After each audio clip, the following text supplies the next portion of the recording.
Bapak Ibu yang terkasih di dalam Tuhan, kita semua yang hadir di sini, kita percaya bahwa kita itu semua memiliki apa yang kita sebut tujuan hidup. Kita memiliki apa yang kita sebut cita-cita, keinginan, impian yang akan kita capai.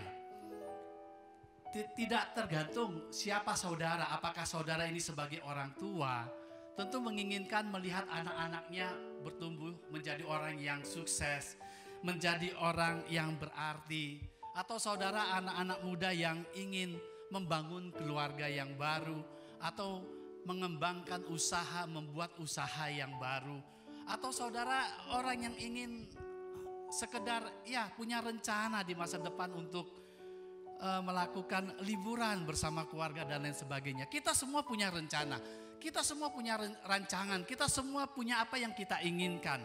Dan kita akan bekerja keras untuk mendapatkan semua itu. Kita akan berusaha apapun yang bisa kita lakukan supaya kita mencapai impian kita. Tetapi ini masalahnya saudara.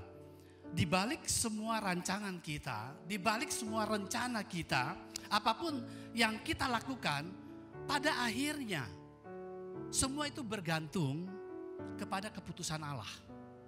Pada akhirnya semuanya itu akan bergantung pada kedaulatan Allah.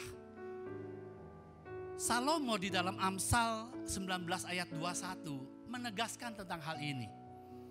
Banyaklah rancangan di hati manusia, tetapi keputusan Tuhan yang terlaksana.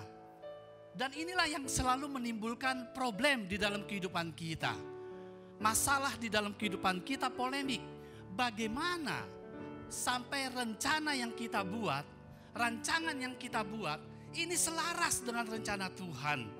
Sebab kita tahu bahwa di balik semua yang terjadi dalam kehidupan kita, ada Allah, ada kedaulatan Allah, ada kemahakuasaan Allah, khususnya bagi kita umat percaya.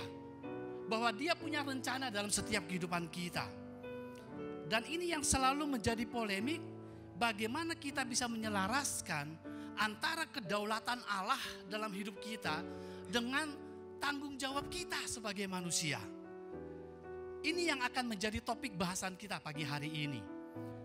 Bagaimana kita membangun impian kita, rencana kita bersama-sama dengan Tuhan. Itu sebabnya mari kita sama-sama membaca dalam kitab Mazmur, pasarnya yang ke-127. Mazmur 127 ayat 1 sampai dengan 5, kita akan belajar bersama-sama firman Tuhan bagaimana kita membangun segala sesuatu yang kita cita-citakan, yang kita impikan ini bersama Tuhan. Mazmur 127 demikian firman Tuhan. Nyanyian ziarah Salomo. Jikalau bukan Tuhan yang membangun rumah, sia-sialah usaha orang yang membangunnya.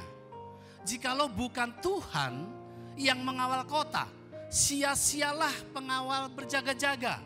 Sia-sialah kamu bangun pagi-pagi dan duduk-duduk sampai jauh malam, dan makan roti yang diperoleh dengan susah payah. Sebab ia memberikannya kepada yang dicintainya pada waktu tidur. Sesungguhnya anak-anak lelaki adalah milik pusaka daripada Tuhan, dan buah kandungan adalah suatu upah.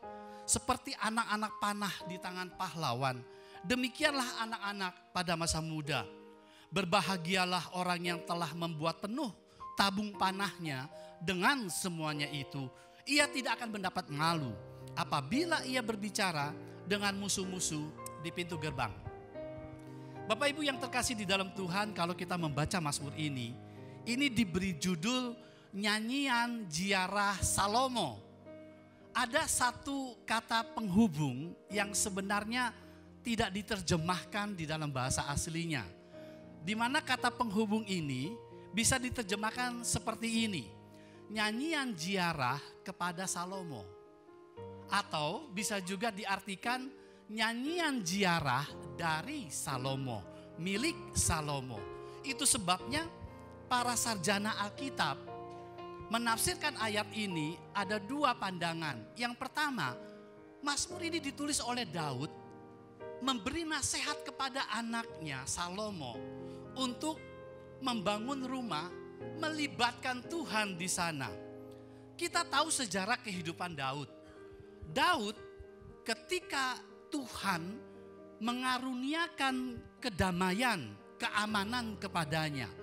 Dia tinggal di istana yang mewah, di istana yang terbuat dari kayu aras, di istana yang megah. Tetapi masalahnya tabut perjanjian Tuhan masih tinggal di kemah, masih tinggal di tenda-tenda.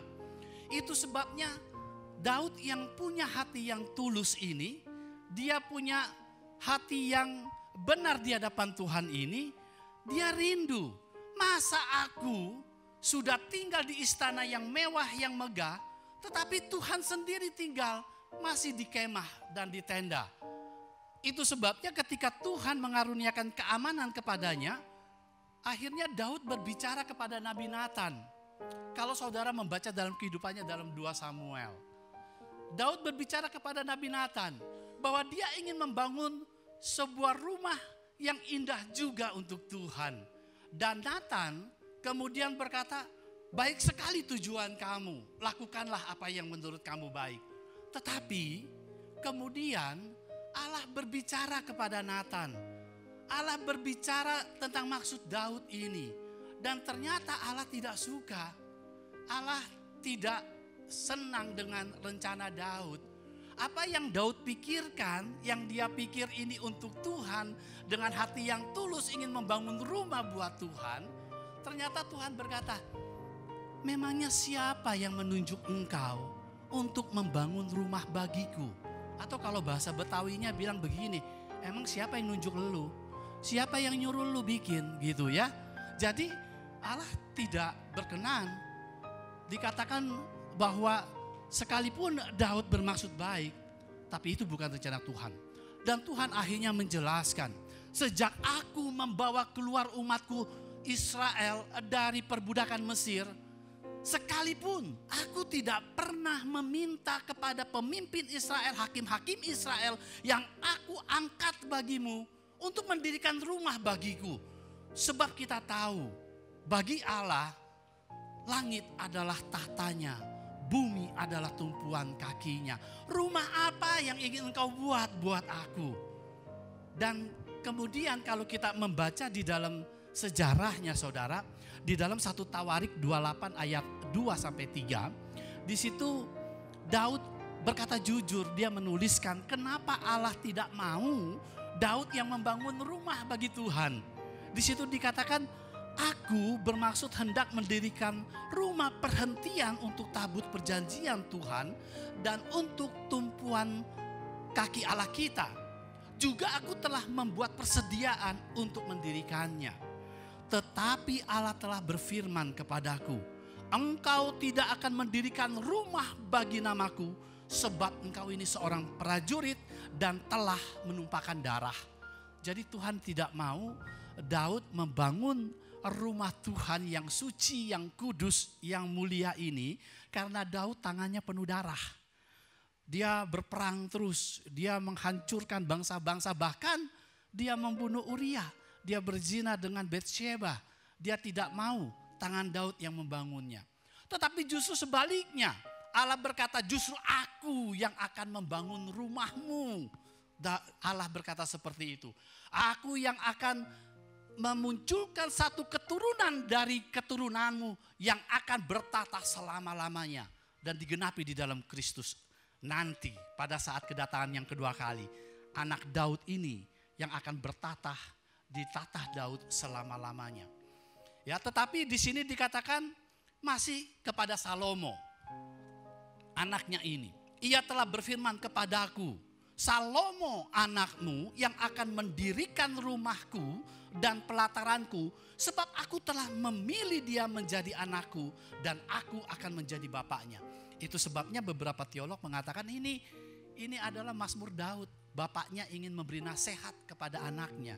Kalau kamu ingin membangun rumah Tuhan, kamu harus melibatkan rumah Tuhan. Karena lewat pengalaman Daud yang begitu luar biasa, ketika dia taat, Allah begitu memberkati, tapi ketika dia menyimpang, Allah benar-benar menghancurkan bangsa Israel.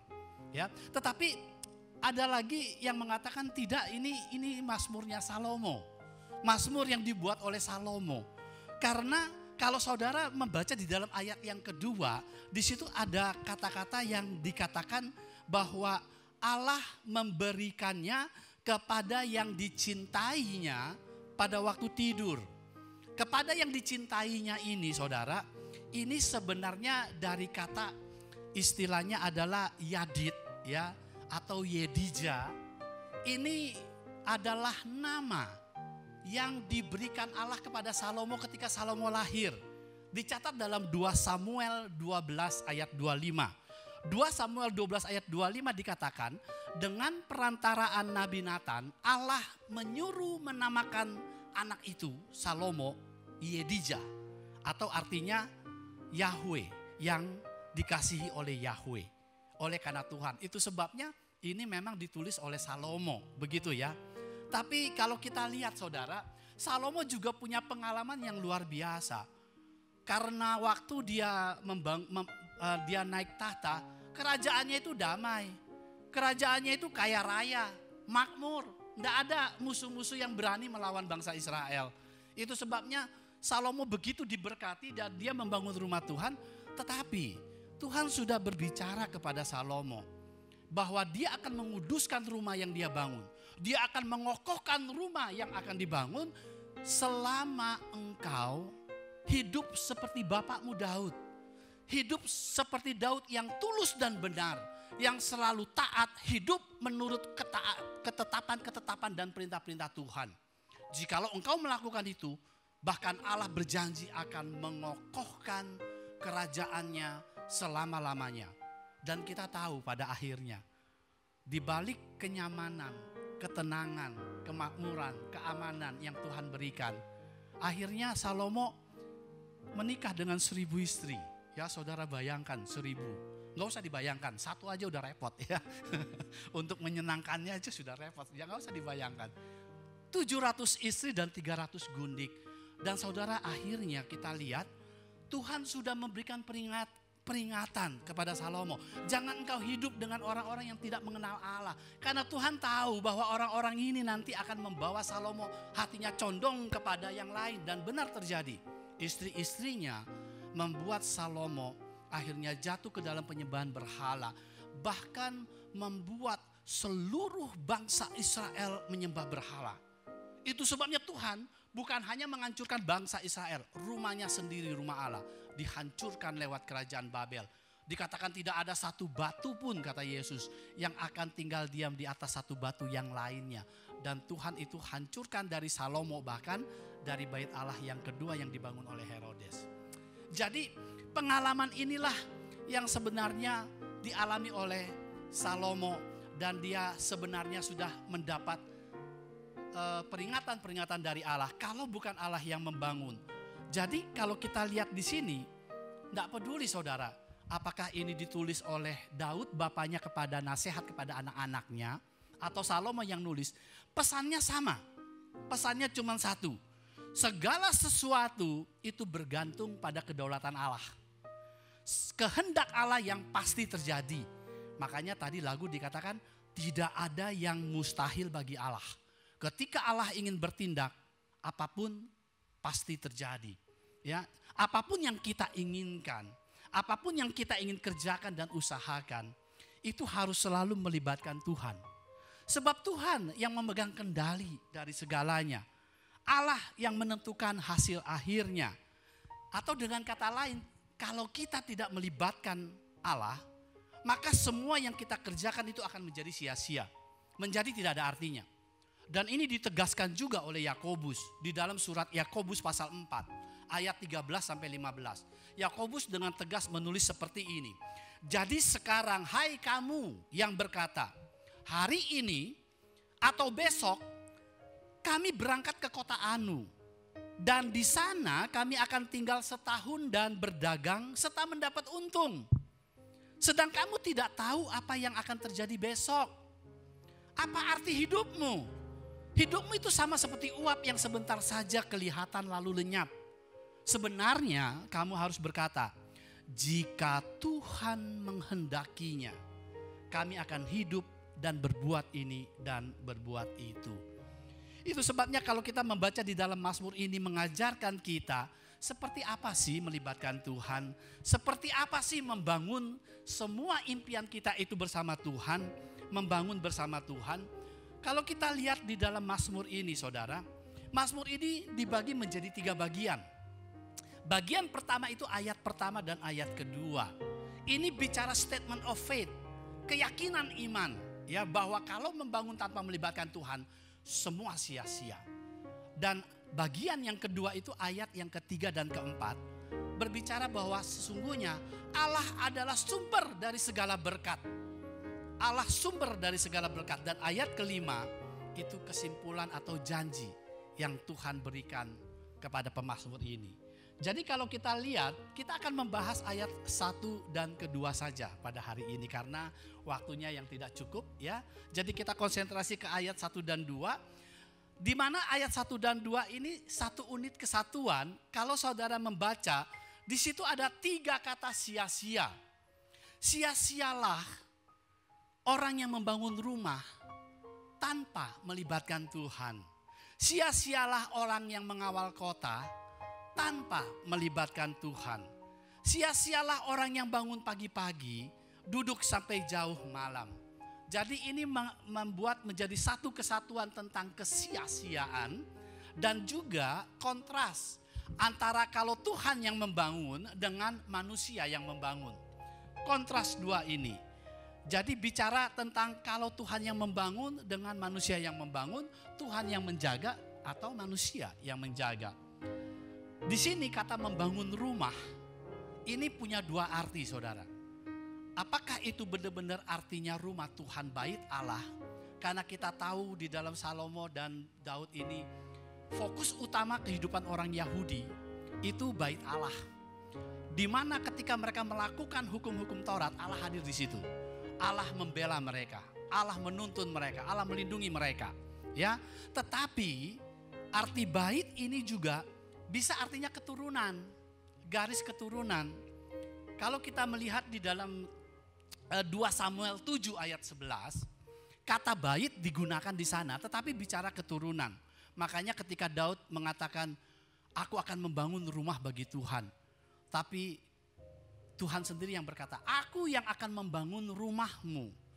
Maksudnya aku yang akan membangun keturunanmu. Makanya kita mengenal dengan istilah House of David, ya. Rumah Daud artinya keturunan Daud. Begitu ya. Jadi di dalam Alkitab kita bait bisa berarti keturunan. Dan ini lebih cocok, Mazmur ini diartikan sebagai keturunan. Karena ayat yang ketiga mulai bicara anak laki-laki. Ya, anak laki-laki itu adalah anugerah Tuhan, berkat Tuhan, dan buah kandungan itu upah dari Tuhan. Karena di dalam tradisi Israel kuno, ya nggak usah di Israel kuno, orang-orang Chinese, orang-orang suku lain, keturunan itu menjadi hal yang penting, betul nggak? Yang penting adalah bukan hanya siapa yang membangun, tetapi siapa yang menjaganya, betul nggak? Saudara boleh membangun apa saja, tapi kalau nggak ada yang bisa jaga gimana? Hancur semua. Kalau tidak ada yang melanjutkan itu sia-sia. Itu sebabnya dikatakan di sini anak laki-laki ini adalah anugerah Tuhan, berkat Tuhan. Anak kandungan ini berkat Tuhan. Jadi di sini menggambarkan bahwa bukan hanya dia membangun rumah atau kota, mengawal kota. Kalau nggak ada yang jaga juga hancur. Kalau nggak ada yang melanjutkan juga hancur. Kalau nggak ada yang meneruskan juga hancur. Ya itu sebabnya menjadi penting di sini. Dan di dalam ayat yang kedua, di situ dikatakan sia-sialah. Ini kata ketiga dari sia-sia. Jadi tadi pertama dikatakan jikalau bukan Tuhan yang membangun, sia-sialah orang yang membangun rumah itu. Kemudian jikalau bukan Tuhan yang mengawal kota, sia-sialah penjaga mengawal kota. Dan ini yang ketiga, sia-sialah kamu bangun pagi-pagi. Nah sebenarnya ini bukan yang ketiga saudara ya. Ini menjelaskan ayat pertama. Ya, melanjutkan ayat yang pertama. Di situ dikatakan sia-sialah kamu bangun pagi-pagi untuk membangun rumah. Sia-sialah kamu duduk-duduk sampai jauh malam untuk menjaga kota. Dan makan roti yang diperoleh dengan susah payah. Kata susah payah ini sebenarnya kata yang sama yang digunakan ketika manusia Adam dan Hawa jatuh ke dalam dosa, ketika manusia jatuh ke dalam dosa, maka muncullah kata susah payah ini. Ketika Adam dan Hawa jatuh ke dalam dosa, Allah mengutuk mereka karena dosa-dosa mereka. Allah berbicara kepada Hawa, dengan bersusah payah, ya, susah payahmu waktu mengandung dan kubuat sangat banyak. Jadi kata susah payah di sini hasil kutukan di Taman Eden. Wanita mengandung dibuat sangat banyak susah payahnya. Tetapi kata susah payah ini juga kena kepada Adam. Di situ dikatakan dengan susah payah engkau mencari rezekimu dari tanah seumur hidupmu. Itu sebabnya saudara, kita gak gampang untuk berusaha. Kita harus sungguh-sungguh tekun dalam setiap usaha kita. Kalau enggak, kita tidak bisa makan, kita nggak bisa mendapatkan apa-apa. Ya, jadi dengan susah payah. Artinya saudara, Mazmur ini sebenarnya mengajarkan kita untuk tidak fokus kepada apa yang dunia berikan kepada kita. Tetapi kita harus fokus kepada hal-hal yang kekal. Jangan hidup berdasarkan apa yang dunia berikan, tetapi hiduplah berdasarkan apa yang Allah janjikan di masa datang. Itu sebabnya di sini diajarkan untuk kita fokus, apapun yang kita lakukan, fokus pada kekekalan. Kalau kita di dunia ini hidup hanya untuk mengejar kekayaan, saudara gak perlu jadi orang Kristen. Sebab orang yang paling kaya itu bukan orang Kristen, saudara. Bahkan dia ateis. Kalau saudara hanya ingin mengejar kedudukan, kehormatan, gak usah perlu jadi orang Kristen. Sebab orang-orang yang punya kedudukan tinggi itu juga bukan orang-orang Kristen, saudara. Bahkan dia ateis, saudara. Kalau saudara hanya ingin umur panjang itu yang paling umur panjang itu bukan orang Kristen, saudara. Tetapi menjadi orang Kristen berbeda dengan dunia ini, yaitu ada janji kehidupan kekal di dalam Kristus Yesus. Bukan karena perbuatan kita, bukan karena usaha kita, tapi karya Kristus di atas kayu salib. Dan ini yang harus menjadi fokus daripada kehidupan kita. Itu sebabnya di dalam Efesus 6 dikatakan kalau ingin melawan roh-roh di udara, penguasa-penguasa dunia ini, nggak usah jauh-jauh, gunakan ketopong keselamatan. Bahwa fokus kita adalah keselamatan yang kekal. Itu sebabnya Paulus di dalam 2 Korintus 4 ayat 18. Paulus berkata, kami tidak memperhatikan yang kelihatan, melainkan yang tidak kelihatan. Karena yang kelihatan adalah sementara. Sedangkan yang tak kelihatan itu adalah kekal. Bahkan dalam 2 Petrus pasal yang ketiga. 2 Petrus pasal yang ketiga. Ayat yang ke-10 sampai 11 dijelaskan bagaimana akhirnya nanti dunia ini. Tetapi hari Tuhan akan tiba seperti pencuri. Pada hari itu langit akan lenyap dengan gemuruh yang dahsyat dan unsur-unsur dunia akan hangus dalam nyala api dan bumi dan segala yang ada di atasnya akan hilang lenyap. Jadi jika segala sesuatu itu akan hancur, secara demikian betapa suci dan salehnya kamu harus hidup.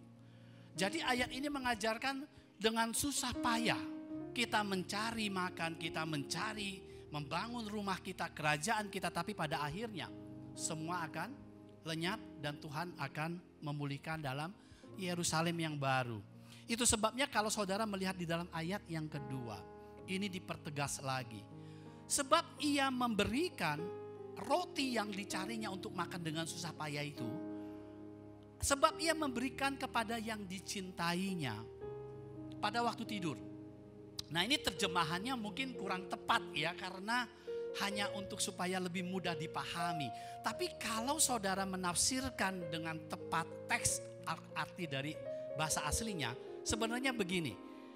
Sebab Allah memberikannya kepada yang dicintainya itu tidur. Allah akan memberikan rest.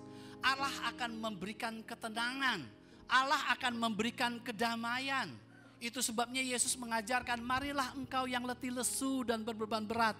Aku akan memberikan rest kepadamu. Aku akan memberikan tidur yang nyenyak kepadamu.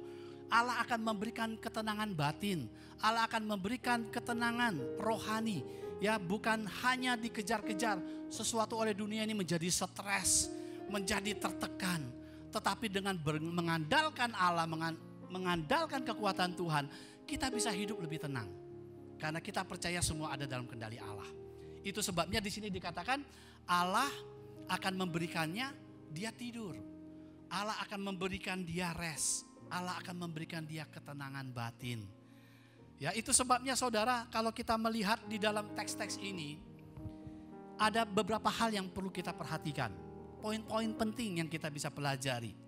Yang pertama, selalu libatkan Tuhan dalam setiap perencanaan kita. Selalu libatkan Tuhan apapun yang kita lakukan, apapun yang kita kerjakan, apapun yang sedang kita bangun. Permasalahannya bagaimana sih libatin Tuhan, begitu ya. Bagaimana cara melibatkan Tuhan? Sederhana. Saudara cari kehendak Tuhan, saudara lakukan. Itu caranya melibatkan Tuhan.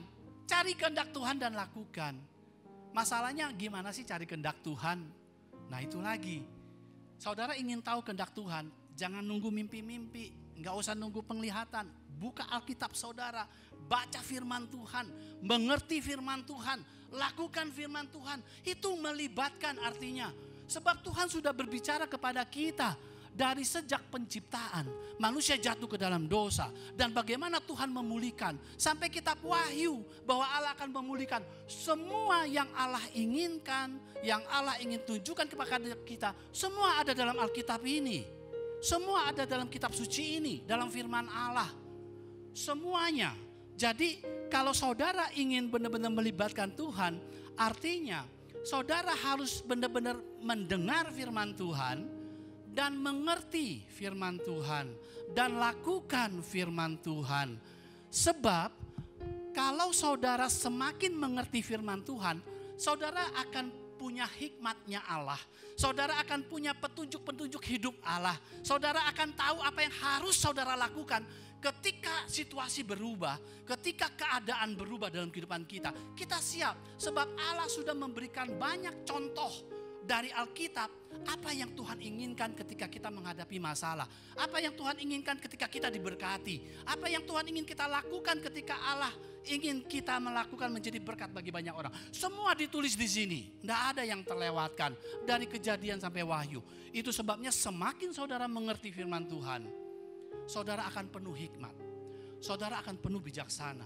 Saudara bisa memutuskan apa yang saudara harus putuskan ketika keadaan sulit. Jadi inilah, itu sebabnya kan makanya dikatakan firman-Mu adalah pelita bagi kakiku, terang bagi jalan-jalanku. Mazmur 1 ayat 1-3 mengatakan, berbahagia orang-orang yang tidak berjalan menurut orang fasik, tapi kesukaannya firman Tuhan, merenungkan firman Tuhan.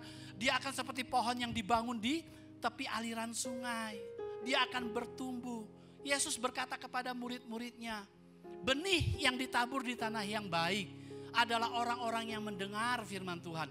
Orang-orang yang mengerti firman Tuhan. Sehingga dia bertumbuh 30, 60, 100. Bahkan Tuhan memberikan contoh kepada kita. Orang yang membangun rumah. Ada satu yang membangun rumah di atas pasir. Ada satu yang membangun di atas batu karang yang teguh. Ketika badai datang, air bah datang, rumah ini kokoh. Kepada siapa Yesus samakan orang ini?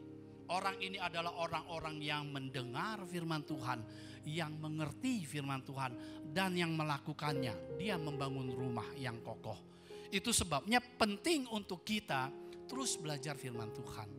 Penting untuk kita mengerti firman Tuhan. Penting untuk kita melakukan firman Tuhan. Itu melibatkan. Dan itu juga yang disampaikan kepada Daud. Itu yang disampaikan juga kepada Salomo. Bahwa kalau kamu tetap hati punya tulus dan benar, dan kalau kamu selalu mengikuti ketetapan-ketetapan dan perintahku, aku sendiri yang akan mengokohkan rumahmu. Aku sendiri yang akan membangun rumahmu. Tetapi semua itu dilanggar dan hancur. Ya, jadi yang pertama mencari kehendak Tuhan dan melakukan. Yang kedua, fokus apapun yang kita lakukan. Jangan hanya fokus kepada apa yang kita buat, tetapi fokus kepada kemuliaan Allah. Fokus pada kemuliaan Allah bukan berarti menghilangkan tanggung jawab kita, enggak. Ya. Sebab di dalam Kolose 3 ayat 23, Paulus menegaskan itu. Apapun yang kamu perbuat dengan segenap hati, dengan sungguh-sungguh, dengan ketekunan, dengan usaha yang keras, seperti untuk Tuhan bukan manusia. Yang ditekankan di sini dengan segenap hati kamu lakukannya. Artinya apapun yang kamu lakukan itu benar-benar harus dengan ketekunan. Sebagai orang tua yang benar-benar berdedikasi untuk membangun anak-anaknya lewat firman Tuhan. Menjadi anak yang bijaksana, anak yang tahu firman Tuhan. Sebagai anak-anak yang mengasihi orang tuanya, yang menghormati orang tuanya. Sebagai pemimpin-pemimpin yang melakukan kewajiban-kewajibannya dengan bijaksana. Dan juga sebagai pekerja-pekerja yang taat kepada aturan-aturan, yang tekun, tanggung jawab dijalankan. Lakukan itu semuanya. Agustinus mengajarkan itu, saudara. Dia mengatakan berdoalah seolah-olah semua itu bergantung pada Allah. Tetapi bekerjalah seolah-olah semua itu bergantung pada kita. Disinilah akan ketemu antara kedaulatan Allah dengan tanggung jawab kita. Jadi jangan saudara bilang umur manusia itu di tangan Tuhan ya. Umur manusia itu di tangan Allah. Saudara nyebrang nggak nengok kiri kanan juga ketabrak juga saudara. Kalau ada anak muda yang hidupnya tidak teratur, merokok, begadang, makan sembarangan, akhirnya kena stroke, kena serangan jantung umur 30. Jangan bilang itu sudah maksudnya Tuhan. Jangan bilang itu umurnya Tuhan, bukan. Kita juga bertanggung jawab atas kehidupan kita, apa yang kita lakukan. Karena begini, kedaulatan Allah dan kemahakuasaan Allah itu dilakukan untuk membimbing kita, menuntun kita. Kadang-kadang dia menjadi penyebab pertama, the first cause. Kadang-kadang dia menjadi second cause, penyebab kedua. Kadang-kadang dia mengintervensi langsung. Dia bertindak langsung dalam hidup kita. Tapi kadang-kadang dia membiarkan apa yang terjadi dalam hidup kita. Sama seperti saudara, sebagai orang tua kepada anak-anaknya. Saudara, ketika anak kita sekolah, ada ujian, kita enggak memberikan jawabannya semua, betul enggak? Dia yang harus kerjakan itu. Dia harus jawab itu. Tapi ketika dia jalannya buntu, dia tidak tahu, kita turun tangan bantu dia. Kita ngelesin dia, kita bantu guru lagi ya. Apapun kita lakukan untuk membantu dia. Tapi enggak setiap kali kita bantu karena dia tidak akan menjadi orang yang mandiri. Demikian juga Tuhan. Dia menggunakan kedaulatan dan kemahakuasaannya untuk providensi kita. Kadang-kadang dia bertindak, kadang-kadang dia biarkan. Supaya kita bertumbuh, supaya kita beriman. Dan dia lakukan itu untuk mendewasakan iman kita. Kadang-kadang dia first cause, kadang-kadang dia second cause. Sebab ada orang Kristen yang fatalisme saudara. Semua kan terserah Tuhan. Semua kehendak Tuhan. Umur kehendak Tuhan. Iya, kalau nyebrang gak nengok kiri kanan mati juga saudara. Jadi harus nengok kiri kanan nyebrang, bukan kedaulatan Allah ya. Jadi di balik kedaulatan Allah kita bertanggung jawab. Tetapi ada juga yang libertarianisme. Yang mengatakan semua itu tergantung kita. Semua tergantung usaha kita. Semua tergantung ketekunan kita. Lupa. Kalau Tuhan menutup tingkap-tingkap di langit, gak akan turun berkat itu. Kalau bukan Tuhan yang membuka berkat-berkat itu, gak akan jalan. Karena Tuhan yang memegang kendali semuanya. Itu sebabnya penting untuk kita selalu fokus melakukan apa yang kita lakukan dengan sungguh hati. Dan semua itu harus menyertai Tuhan. Di mana kita tidak melanggar perintah-perintahnya. Dan kita perlu belajar firman Tuhan sebagai penuntun kita. Dan ayat yang terakhir saudara, di dalam 2 Korintus 5 ayat 10. 2 Korintus 5 ayat 10, Paulus menegaskan. Sebab kita semua harus menghadap tahta pengadilan Kristus. Supaya setiap orang memperoleh apa yang patut diterimanya. Sesuai dengan yang dilakukan dalam hidupnya. Baik ataupun jahat. Suatu saat kita akan menghadap tatah pengadilan Kristus. Bukan untuk masuk neraka atau masuk surga, bukan, karena kita sudah ditebus. Kita sudah dimenangkan oleh darah Kristus. Kita sudah beriman kepada Kristus. Tetapi apa yang kita lakukan di dunia ini akan diperhitungkan Tuhan nanti. Apapun yang kita lakukan di dunia ini akan diperhitungkan Tuhan untuk menerima mahkota kita, untuk menerima pahala kita. Itu sebabnya firman Tuhan mengajarkan jangan terlalu fokus pada dunia ini, tetapi juga harus fokus pada kemuliaan Allah ketika kita melakukan ini. Jadi ada teolog yang mengatakan jangan hidup dari apa yang dunia berikan hari ini, tapi hiduplah dari apa yang Tuhan akan berikan di masa yang akan datang. Jadi itulah saudara firman Tuhan pagi hari ini buat kita. Bagaimana kita membangun apapun yang kita lakukan dengan melibatkan Tuhan. Dan di situ pasti kita percaya Tuhan sendiri yang akan memberikan kita rest. Tuhan yang akan memberikan kita ketenangan, kedamaian, enggak stres. Semua kita berharap pada Tuhan sambil melakukannya dengan sungguh-sungguh dan segenap hati. Amin.